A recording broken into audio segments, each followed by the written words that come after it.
salaamaaleykum wa rahmatullah waa Codice de la Strada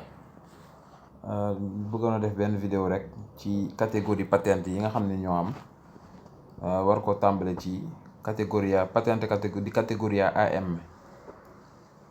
kii dafa la wax ni patente di catégorie AM dafa lay permettre nga mën a dawal ciclomotore a due ruote ciclomotore yi nga xamante ni ñaari pneu lay am. ni ñuy fexe ba bu ñuy jaawale ciclomotore ak motocycle ndax motocycle moto la boo xamante ni dafay am doole mook autovetture yi daanaka sorewuñ ci velocità ak seeni limite sax ñooy bokk. kon ciclomotore a due ruote boo amee patente AM mën nga ko dawal boo xamante vitesse am avente una velocità massima 45 km/h vitesse am maximum bu mu ëpp 45 km/h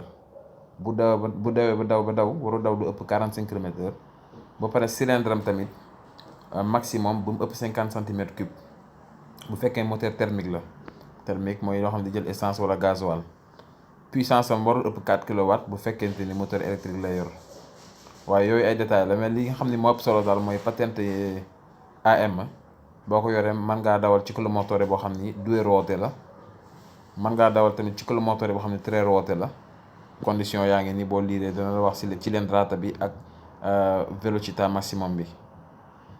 mais mën nañu ñëw rek directement ci demande yi nga xam ne moo ciy faral di am mooy demande yi ci am rek quiz yi moom doo gis ci patente AM quiz yu génn ci quiz yi ngay gis nii. bi jiitu mooy con la patente di categoria AM si possono condurre i quadricicli leggeri mu ne patente AM boo ko yoree mën ngaa dawal quadricicli yuy oyof yi yuy leggeri yi è vero jàpp leen loolu.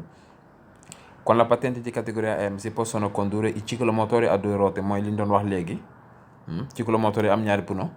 con la patente di categoria AM si possono condurre i ciclomotori a tre ruote si am nay condition waaye moom mën nga ko ca dawal. la patente AM si può conseguire a 14 anni di età mu ne boo amee 14 ans mën ngaa wuti patente AM. la patente AM abilita alla guida di ciclomotori con motore termico non superiore a 50 cm3 mu ne daf lay permettre nga dawal ciclomotore bi nga xam ne moteur thermique la yore boo xam ni ëpput 50 cm3 loolu mooy demande vere yi nga xamante ni mooy am ci patente di categoria AM jàpp leen ko. yi ci des yëpp falso la bu ngeen xoolee liste bi yi ci des yëpp falso la.